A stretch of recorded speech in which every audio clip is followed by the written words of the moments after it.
Hello दोस्तों, एक बार फिर से बहुत बहुत स्वागत है आप सभी का।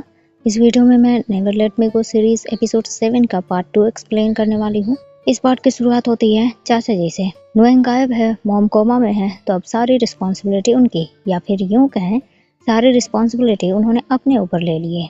मीडिया को नुएंग और उसकी मॉम की हालत के बारे में जानना था। चाचा जी ने उन्हें बताया नुएंग का पता नहीं, और मिसेस तानिया की हालत अभी भी बिल्कुल ठीक नहीं है, और नुएंग मेरा नेफ्यू है, काइंड हार्टेड पर्सन जिससे मैं बहुत प्यार करता हूँ, तो मैं उसकी सलामती के लिए भगवान से प्रे कर रहा हूँ कि वो ठीक हो। मीडिया ने भी पूछ लिया, सुनने में आया है कि इस केस के प्राइम सस्पेक्ट आप ही हो, आपको इस कंपनी में शेयर होल्डर्स बनना था। चाचा जी बड़े मासूमियत से बोलने लगे, आप लोग ये सवाल पूछ भी कैसे सकते हो, वो मेरी फैमिली है और हमारे बीच जितनी भी प्रॉब्लम्स हो, पर मैं अपनी फैमिली को मारने के बारे में कभी नहीं सोच सकता, और आई प्रॉमिस कहीं से भी मैं नुएंग को जरूर ढूंढ निकालूंगा। सबको लग रहा था चाचा जी कितना प्यार करते हैं नुएंग से, पर सिर्फ चॉपर जानता था कि वो कितना प्यार करते हैं नुएंग से। चाचा जी अब सब कुछ अपने हाथ में पाकर किंग जैसा महसूस कर रहे थे। मिसेस तानिया तो कभी भी भगवान के पास जा सकती हैं, और अब बस नुएंग को इस दुनिया से साफ करना है। जिस चेयर पर हमेशा मिसेस तानिया बैठा करती थी, आज वो चेयर चाचा जी को नसीब हुआ। उन्होंने वहाँ रखा नुएंग और उसकी मॉम का फोटो बहुत ही बुरी तरीके से नीचे फेंक दिया। चॉपर को अपने डैड की इस हरकत पर बहुत हैरानी हुई। उसने वो फोटो फ्रेम उठाकर टेबल पर रख दिया। चाचा जी को ये बिल्कुल पसंद नहीं आया। चॉपर, तुमने ये फोटो ऊपर क्यों रखा? अब क्वेश्चन की बारी चॉपर की थी। डैड सच बोलना, इन सब के पीछे आपका हाथ है?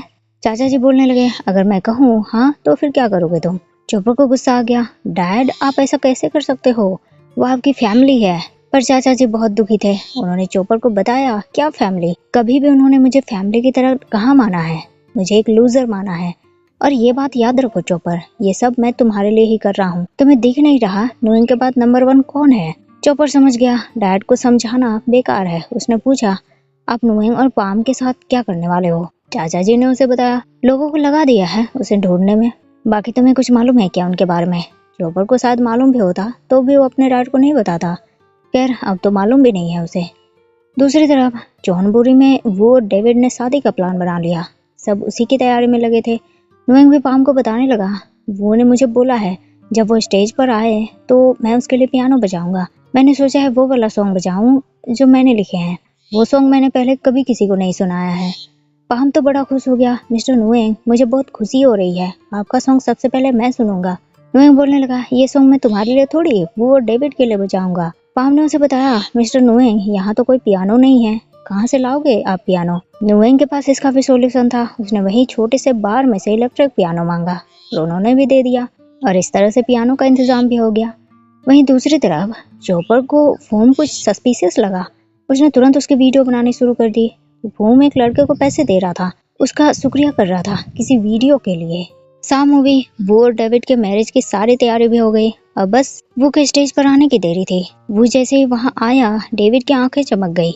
उसने वो को शायद इतना ब्यूटीफुल पहले कभी नहीं देखा था। नुएंग उनके लिए वही गाना प्ले करने लगा जो उसने लिखा था। वो और डेविड ने एक दूसरे को रिंग पहना है।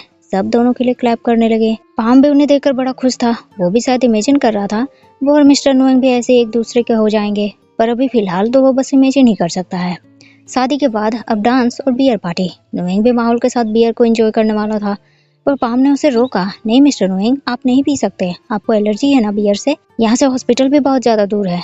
और ना चाहते हुए भी नुएंग को उसकी बात माननी पड़ी। नुएंग डांस में लग गया और पाम अपनी मॉम के साथ आकर बैठा। मॉम भी थोड़ी बहुत ड्रंक हो चुकी थी। उन्होंने पाम से अपने मन के सवाल पूछ डाले। पाम, तुम्हारे और नुएंग के बीच कुछ चल रहा है क्या? पाम बोलने लगा, कुछ भी नहीं मॉम, मैंने बताया ना वो डैड के बॉस का बेटा है। पर मॉम को तो कुछ और जानना था। पाम, ये बात तो मुझे भी मालूम है, पर इससे भी कुछ अलग। लाइक तुम दोनों के बीच क्या रिलेशनशिप है? तुम दोनों एक दूसरे को डेट कर रहे हो, लाइक इंटर क्लास रिलेशनशिप, एक सर्वेंट और एक मालिक के बीच। और पाम, तुमने उसे किस किया है? पाम थोड़ा शर्मा गया क्योंकि मॉम की बातें बिल्कुल सच थी। मॉम को और क्यूरियोसिटी हुई, पाम तो तुमने उनके साथ नाइट स्पेंड भी किया होगा।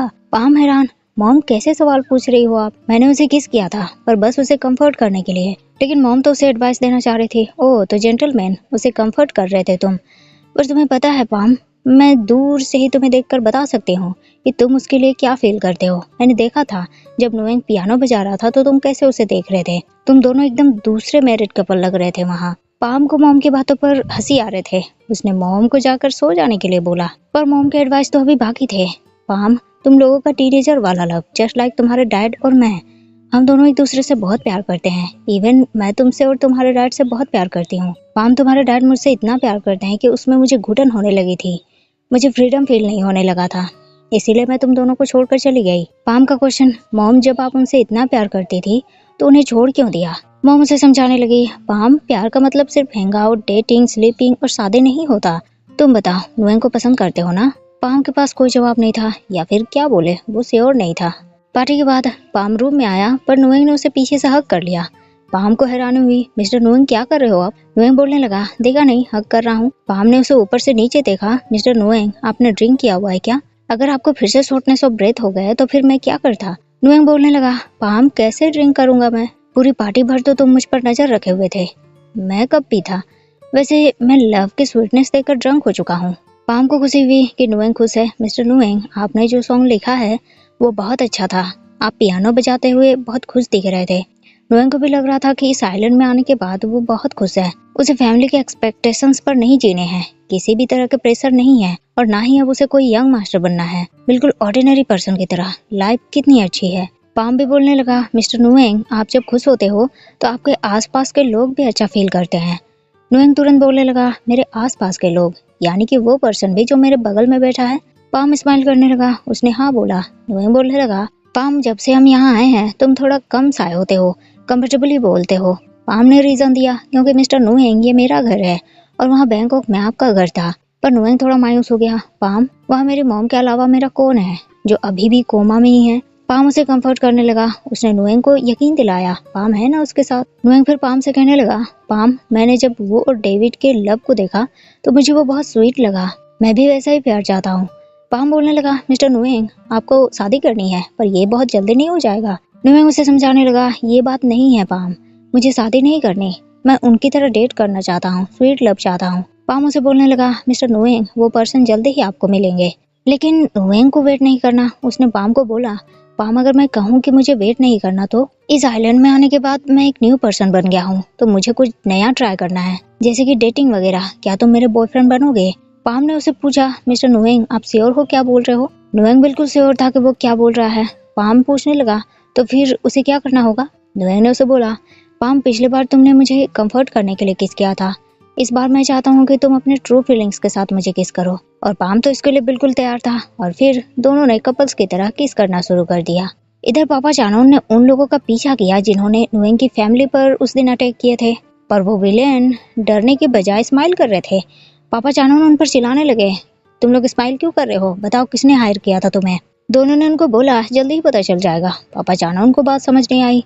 तभी पुलिस वहां पहुंची और उन्होंने दोनों बदमाशों के साथ पापा चानोन को भी अरेस्ट कर लिया। पापा चानोन को बात समझ नहीं आ रही थी कि क्या हो रहा है, पर पुलिस ने तो यात्राकुल मेतिस पर अटैक करने के लिए उन तीनों को अरेस्ट किया था। पापा चानोन हड़बड़ा गए। वो ऑफिसर्स को अपनी सफाई देने लगे कि इसके पीछे उनका हाथ नहीं है। वो अपने आप को बेगुनाह बता रहे थे, पर पुलिस उनकी बातें सुनने के लिए बिल्कुल भी तैयार नहीं थे। तो इसी के साथ नेवर लेट मी गो एपिसोड 7 यही एंड होता है। वीडियो आपको पसंद आया हो तो लाइक शेयर जरूर कर दीजिएगा। मिलते हैं फिर नेक्स्ट वीडियो में, तब तक के लिए थैंक यू, शुक्रिया, बाय बाय।